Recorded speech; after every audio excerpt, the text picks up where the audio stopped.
बहुत समय पहले की बात है। एक गांव में दो भाई रहा करते थे। एक का नाम था धनपाल और दूसरे का नाम था सरजू। एक बार सरजू नौकरी की खोज में निकला। घूमते घूमते वह एक शहर में जा पहुंचा। वहां उसकी मुलाकात एक सेठ जी से हुई। सेठ को नौकरों की आवश्यकता थी। सेठ ने कहा, नौकरी पर तो रख लूंगा, पर मेरी एक शर्त है। कैसी शर्त हुजूर? सरजू ने पूछा। यदि नौकरी छोड़कर भागे तो नाक कान कटवाने पड़ेंगे और साल भर का वेतन भी देना होगा। सरजू ने उसकी शर्त स्वीकार कर ली। सेठ बहुत चालाक था। वह जानबूझकर नौकरों से इतना काम लेता था कि वे नौकरी छोड़कर भाग जाते और साथ में रुपया भी देते। सेठ नौकरों को खाने के लिए केवल एक चावल और एक दाल देता। उससे बहुत काम लेता। बेचारा सरजू भी उसके जाल में फंस गया। सरजू भूख और प्यास के कारण सूख कर कांटा हो गया था। कुछ ही दिनों में सेठ ने सरजू की नाक में दम कर दिया। सरजू ने सोचा, नाक कान कटते हैं तो कटें, पर जान तो बची रहेगी। सेठ ने उससे नकद रुपया लिया, नाक कान काटे और छुट्टी दे दी। सरजू लौटकर गांव पहुंचा। उसकी यह हालत देखकर धनपाल बहुत दुखी हुआ। सरजू को रोते रोते अपनी कहानी सुनाई। धनपाल ने कहा, भैया, मैं आपके अपमान का बदला लूंगा। साथ ही सेठ को ऐसा सबक सिखाऊंगा कि आज के बाद किसी के भी साथ ऐसा नहीं कर सकेगा। धनपाल सेठ के पास पहुंच गया। सेठ ने अपनी शर्त दोहराई। धनपाल ने कहा, मेरी भी एक शर्त है। यदि आपने मुझे नौकरी से निकाला तो अपनी नाक कान काट कर देनी होगी। साथ ही 2 साल का वेतन भी देना होगा। सेठ ने मन ही मन सोचा कि वह भला नौकर को क्यों निकालेगा। नौकर तो खुद परेशान होकर स्वयं ही भाग जाएगा। उसने भी हामी भर दी। धनपाल चतुर था। उसने सेठ को सताने की पूरी योजना बना रखी थी। अगले दिन उसने कहा, जाओ तालाब के पास मिट्टी खोद कर लेकर आओ। धनपाल मिट्टी का टोकरा भरकर ले आया। उसने सेठानी से पूछा, इसे कहाँ रखूं? सेठानी किसी काम में व्यस्त थी। वह चढ़कर बोली, मेरे सर पर डाल दो। धनपाल ने मिट्टी का टोकरा उसके सिर पर उलट दिया। सेठानी मिट्टी से लथपथ हो गई। उसने सेठ से कहा, इसे नौकरी से निकाल दो, यह बेवकूफ़ है। सेठ क्या जवाब देता? यदि सरजू को निकालता तो उसे अपनी नाक कान कटवानी पड़ती। उसने धनपाल से कहा, हल लेकर खेत पर जाओ। दोपहर तक पूरे खेत की जुताई कर देना। चूल्हा जलाने के लिए लकड़ी और शिकार भी लेकर आना। धनपाल हल लेकर खेत पर पहुंचा और बहुत मज़े से पेड़ के नीचे सो गया। दोपहर को उसने हल तोड़कर लकड़ी बांध ली। घर पहुंचा तो सेठानी ने कहा, सेठ जी ने कहा है कि रोटी तभी खाने को मिलेगी जब उसका आकार बिना खराब किए और दही की हांडी का ढक्कन बिना हटाए खा सकते हो तो, वरना आज तुम्हें खाना नहीं मिलेगा। उन लोगों ने सोचा कि ऐसी शर्त सुनकर धनपाल भूखा मर जाएगा, पर वह भी कम सयाना ना था। उसने रोटियों को बीच में से ही खाकर गोल घेरे में छोड़ दिया। दही भी हांडी में सुराख करके सारा दही पी गया। शाम को सेठ जी ने आकर सारी बात सुनी। अपने हल की हालत देखकर तो उसने सिर पीट लिया। सेठ समझ गया कि इस बार उसका पाला किसी सियाने और चतुर से पड़ा है।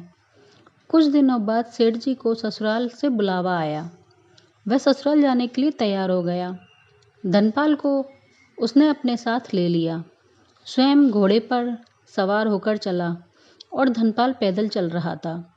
चलते चलते शाम हो गई। सेठ आराम करने लगा। धनपाल को उसने घोड़े की रखवाली के लिए बिठा दिया। कुछ ही देर में वहां से कुछ व्यापारी निकले। धनपाल ने घोड़ा उनको बेच दिया और उसकी पूंछ का एक टुकड़ा काटकर अपने पास रख लिया। जब सेठ जी सोकर उठे तो धनपाल बोला, सेठ जी, घोड़े को चूहे बिल में ले गए हैं। मैंने उसकी दुम पकड़ रखी है, आओ मिलकर खींचते हैं। धनपाल ने दुम को चूहे के बिल में अड़ा रखा था। जो ही सेठ जी ने दम खींचा, वह धड़ाम से पीछे जा गिरा। वह जान गया कि उसमें धनपाल की कोई चाल है, लेकिन वह अब कुछ नहीं कर सकता था। सेठ ने अगले शहर से दूसरा घोड़ा खरीदा और यात्रा आरंभ कर दी। अगली रात में वो लोग एक सराय में रुके। सेठ ने आदेश दिया, आज रात सोना नहीं, घोड़े की मालिश करना। यह सफ़ेद घोड़ा अच्छी नस्ल का है। धनपाल रातों रात एक खरगोश खरीद कर लाया। उसने सेठ का दूसरा घोड़ा भी बेच दिया। अगली सुबह वह बोला, सेठ जी, घोड़ा आगे चलने को तैयार है। सेठ जी ने घोड़े की जगह खरगोश देखकर पूछा, मेरा घोड़ा कहाँ है? यही तो है, धनपाल ने कहा। पर यह तो खरगोश है, सेठ जी ने नाराज होते हुए कहा। धनपाल बोला, हुजूर, सारी रात मालिश करते करते घोड़ा घिसकर इतना बड़ा रह गया है। देखो, मैंने कान पर मालिश नहीं की, कान कितने खूबसूरती से खड़े हैं। फिर सेठ हताश हो गया और सोचा, रात में इसे छोड़कर निकल जाएंगे। जब रात हुई तो धनपाल उनके सामान के बक्से में छुप गया और सारी मिठाइयाँ खा गया। जब आगे चलने पर भोजन के लिए सेठ ने बक्सा खोला तो देखा उसमें धनपाल था और वो सारे भोजन चट कर चुका था। अब सेठ को भूख सता रही थी। सेठ ने सोचा, कोई नई तरकीब लगानी होगी।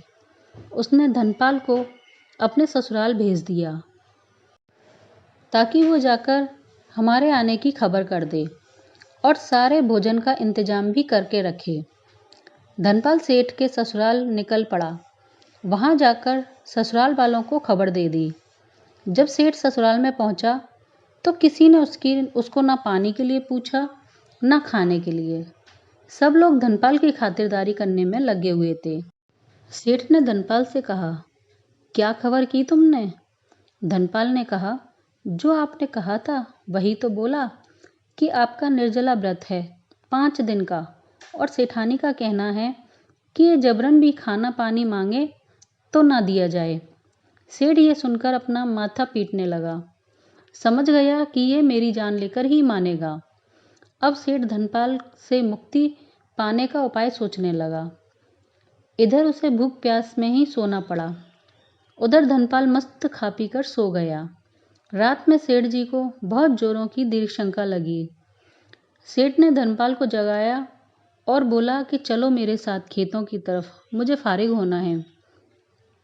धनपाल ने पास में रखे घड़े की तरफ इशारा करते हुए कहा, इसमें फारिग हो लो, मैं बाद में इसे ठिकाने लगा दूंगा। अब सेठ ने बहुत मिन्नतें की, लेकिन धनपाल ने सेठ की एक भी ना मानी। सेठ उस घड़े में फारिग होकर धनपाल को कहा कि इसे ले जाकर दूर फेंक दो।